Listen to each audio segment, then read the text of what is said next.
आज गुरु पूर्णिमा का पावन अवसर है और भारतीय परंपरा में गुरु पूर्णिमा का विशेष महत्व है।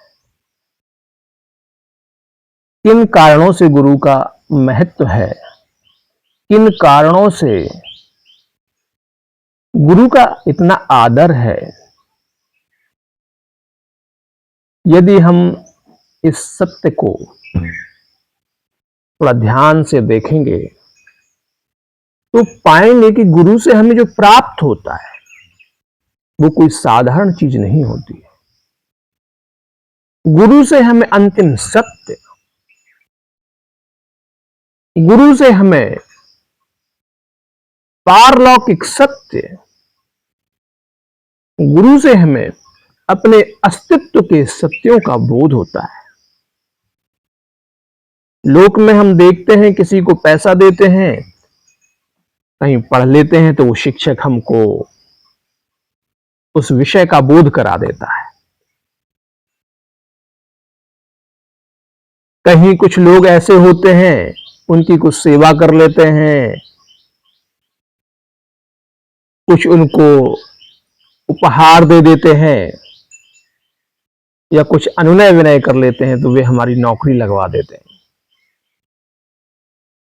कोई नेता है, उसके साथ रह लेते हैं तो वो कुछ उपकार कर देता है, आपको टेंडर दिला देगा, ठेका दिला देगा या और भी कुछ कुछ चीजें लोक जीवन में पद प्रतिष्ठा आदि हमें अन्य लोगों से भी प्राप्त हो जाती है।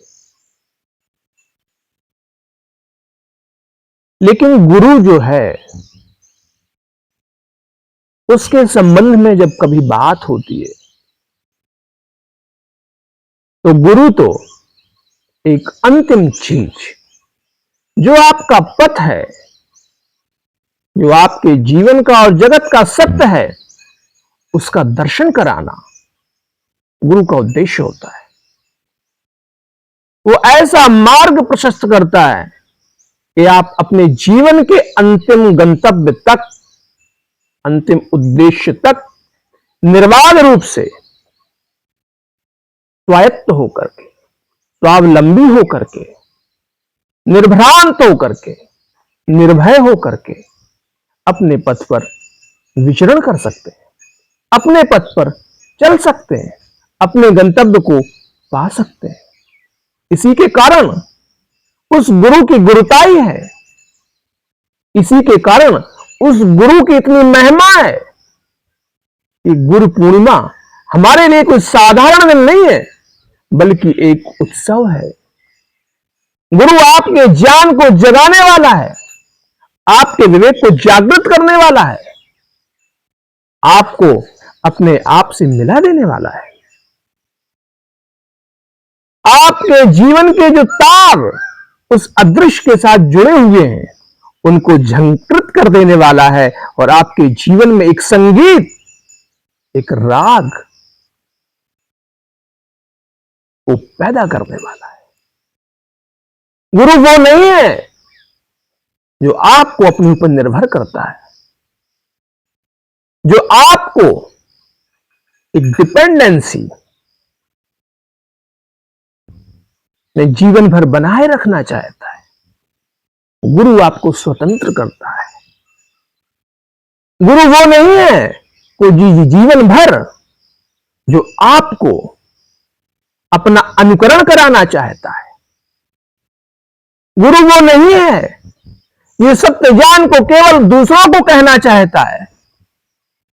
गुरु वो है जिस सत्य की वो बात कर रहा है उसको वो भी जीता ही है। तो गुरु तो विशेष कृपा से, परमात्मा के विशेष अनुग्रह से हमको प्राप्त होते हैं। और अगर एक साधु की दृष्टि से देखा जाए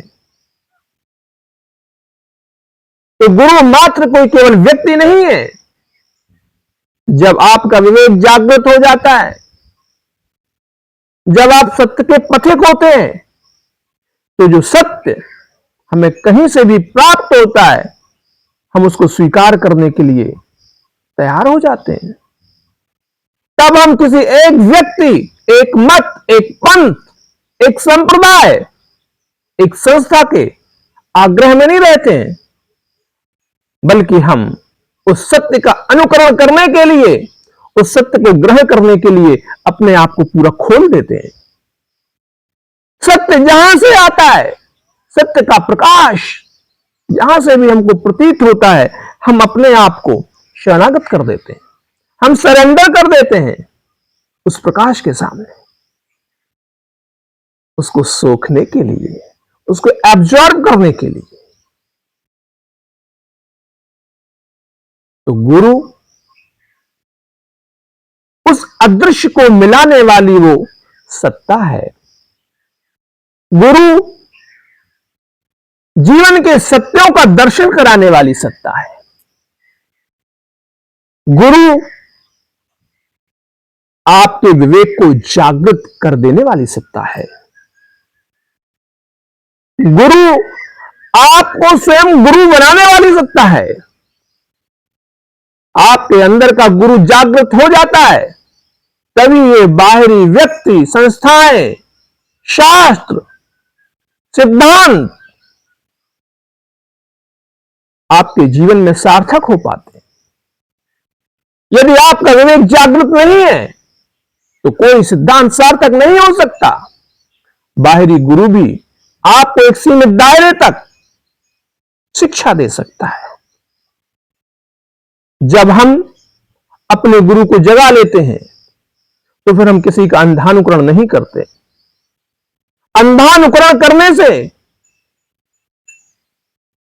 दीर्घकाल में अपेक्षाएं जन्म लेने लगती हैं और अपेक्षाओं के टूटने से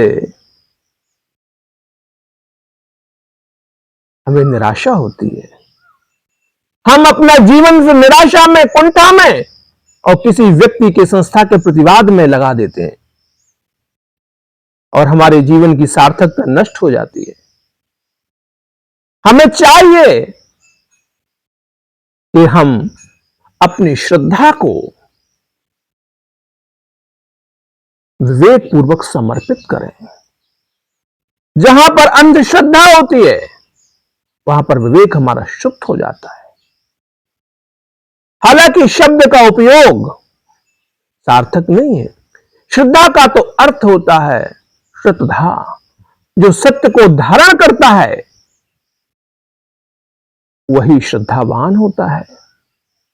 लेकिन आज उसके अलग अर्थ हो गए हैं, अलग अर्थों में वो शब्द रूढ़ हो गया है। तो हमें ध्यान देना पड़ेगा, हम श्रद्धा के साथ अपने विवेक को भी ध्यान में रखें।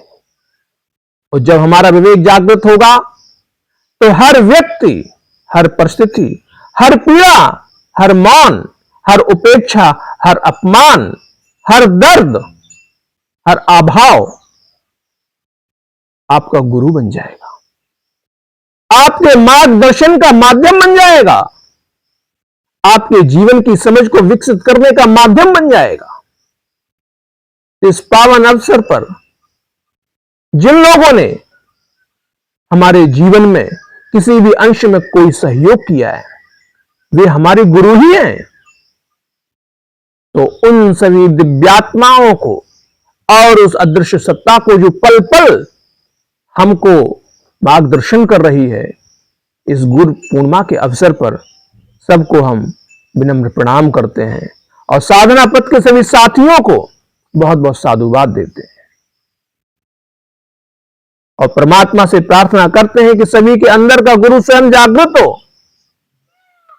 और अपने जीवन में उस ईश्वरीय आलोक को हम धारण कर पाएं और हम उस सत्य की अभिव्यक्ति के माध्यम बन पाएं। ऐसी कामना के साथ सभी को बहुत बहुत प्रणाम। ओम।